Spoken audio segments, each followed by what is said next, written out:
Hi, we're group three, and I'm Charlene. Hi, I'm Ramona. I'm Savita. I'm Charles.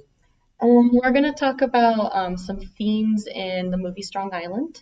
So, to start off, we can talk about how the film chose to show familial racism and familial trauma. So, I guess I can sort of start. A lot of familial racism was conveyed when they interviewed the mother because she talked about their move into a predominantly black neighborhood and her frustrated at even though they moved, um, still being segregated. Those limits. Yeah, because I think you also talked to Ramona about like the American dream that the white picket fence and everything, and that they Exactly. should have conveyed some other things if they moved into a house. It should have been different. Yeah, they wanted to get away from the violence from their own neighborhood. The father could see it from the train. He saw it a little bit more than the other family did. That American dream of owning your own home, and they were able to do that. They moved to another island, and they got the home, but were still segregated into a predominantly black Right. neighborhood. So Yeah. they kind of, and the mother also talked about in the film of how she was sad how she never taught her children about that. Oh, She taught them, look within, look for the good, that kind of stuff. But she regretted not, in essence, warning her children about what the world could be out like for a black person. Right, How there's racism against. right. So she regretted that, and that was after the fact, after William had already died. And So that she kind felt a of, lot of guilt. yeah, she did seem to feel a lot of guilt. And that does tie in with the familial where after, I mean, it was the trauma of the brother's murder that sort of sparked her to say that she regrets not having taught her children that there is racism and that they're probably going to be discriminated against. And she taught them to judge, I think her words were by the content of their hearts. Yes. Yeah. Um, and that kind of goes in nicely with um, the next topic we can talk about, which is spoken, unspoken oppression of experiences. I think because one of them was like with the ADA, I believe, and kind of like his kind of experience, even though it was kind of used to tell kind of what like the hero of the brother kind of was, also kind of highlighted the kind of difference in treatment where he gets injured, like he shows his badge, like they shut down a bridge, and, like airlift him, but then with the brother, like, no badge, no nothing, like he barely gets anything. Like the perpetrator isn't even in handcuffs. The friend doesn't even know he's died. Right. Yeah, he was still on the ground all that time. He thought maybe he was still alive until all of a sudden the police officer said, "Hey, calm down. A man has been shot. No, a man has been murdered." And he's like, "So that means my friend is dead? Like I've been sitting here all this time." That is, no one even thought to give him that amount of credit. So I liked how the director did put that together to see how one person's experience was way different. Yeah. Um,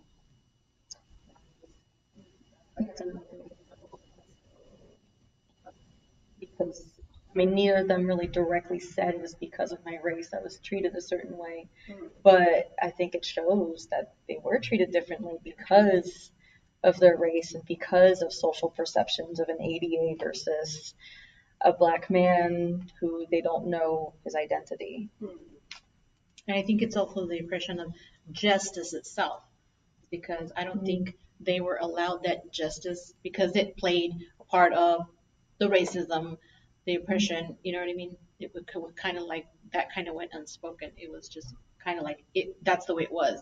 Right. You know what I mean? That's the way it seemed like. That's the way we do things here in this neighborhood. That's the way That's just on this the way side. it is. That's just the way it is. So that oppression of justice, they didn't get the same treatment, the same right to justice as every person. It's a human right. It's not a right of color of a certain color. It should be a right. You know what I mean? So they were oppressed. Kind of in that they were oppressed in their grief. They were oppressed. As part of the justice system. So the justice system too, not just how yeah. the law enforcement treated them. That makes sense. So how was the family processing the grief, like back then, and then also, now with the movie? Yeah, because think again, like on the kind of context of like the movie, it's kind of like a little way of closure for them to kind of telling like their narrative. But it focuses more on kind of Nancy as like a main focus. We don't really get too much of the younger sister. Um, but each kind of tells like their kind of narrative, and we see it kind of from also like kind of the mother's perspective. Like for her, it's like a lot of like regret, kind of sadness over her decision, and for it's kind of like my son died, so I failed as a parent. Right. So sort of like she seems to really reflect on her and how she related to her son. Well, it's kind of like that for each individual person in their family because that's how I believe the parents raised them, that they were their own individuals. So it's basically whatever their own experiences are. Right. It seems that that's how their grief is. It's all separate as how they are in relation to the brother instead of how the whole family is in relation to the brother. That's super true because I mean, the way they each grieved, they really talked about their personal relationship with the brother, but not how they were coping as a family. as a family. Except for the one time the mom talked about her and her husband and how she said this is our grief. But other than that one mention, Even in that like case, she kind of had like forced that of him since he was just kind of blocking her out. right? And it was kind of weird because it was the smallest sister, right, who said when they got, and Yancey also, you know, she Yancey he said that he really wished that everybody would just get the hell out, basically, because he didn't That's like all right. the people. Yet the youngest sister came in and just kind of like went to her room. So even in that instance of grieving, where you're supposed to come together as a family and as a community, it was still separate because they kind of didn't mourn together. That's true. Lauren, I think that's the younger sister's name. Lauren, she went straight up to her room. Yancey wanted everybody out of the house because he said he was always looking for the next threat. I'm not sure if the mom did that. Because I think the only thing the mom, something with like the friend, because like when the friend came back, and I forgot what the mom said, but she was something like don't leave me, or something along those Yeah, lines. don't leave. But I think that was like really the only Yeah, because I kind think of. he felt guilty, like he couldn't do anything. I think that was it. Like, you know, like some sort of embarrassment. That makes sense. And then Yancey, I think this documentary is one of his coping mechanisms. I think that's what kind of gave him closure in that. That and I think you could see real emotion when he was reading the journals of his brother. Oh yeah. That connection. I think you're absolutely right. Like that is sort of like the current state of his grief. He's created this documentary to cope with his grief. But it's also his narrative too, so because they all have their own story. So. And I think, don't you think this video might have been a way for him to get the chance to finally come out? Actually, that's actually a really good point. That could have been. Because he said that he regretted not telling the brother because who he was closest to, right? So this video, you know, then he talked about it. Maybe this was his chance. It's hard to know. But yeah, I mean, in this documentary, they really do seem to, every single person's individual narratives does paint a complete picture of the brother and how their family sort of functioned.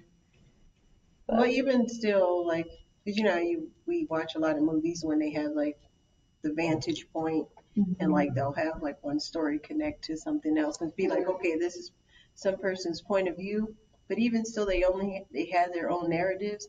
I still think that it was kind of focused on Nancy. Like, you know, it's like, even though they had their own individual, it's still led up and tied into his focus. Yeah. Yeah, because when kind of going through kind of narratives, like you always kind of think like Yancy, but then you kind of have to think for a moment for like the younger sister, like what was like her thoughts, and like everyone else is kind of like they're still there, but they're not like at the forefront of it. And you said it's actually focused on Yancy.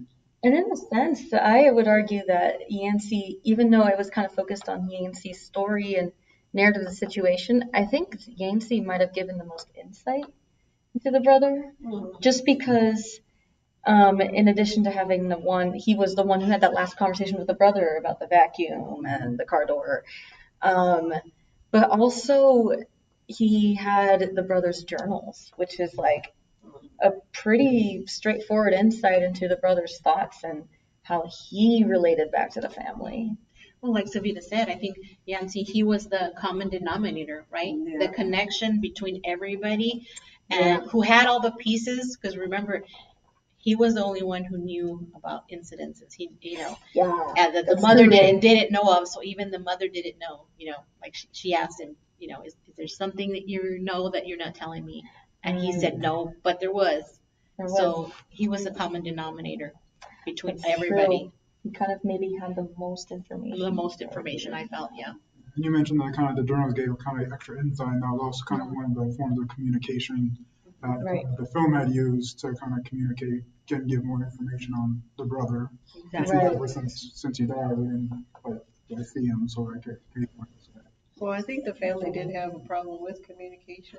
If we, like, I guess as social workers to make that clarification. To use sort of clinical information. Yeah. Do you Communication, think for that sure. what the family couldn't convey of their story in words, do you think that all the pictures they showed in the film gave a better understanding of the family? Well, that was the form Because of they showed a lot of communication they used in the pictures. film. Yeah. I would say so. I mean, like Charles said, there's the brother's journal, and then there were the videos, the old family footage. And then his court papers that show that he was supposed to be at court, and then how he wasn't at court that last day. That's right. Okay. Right.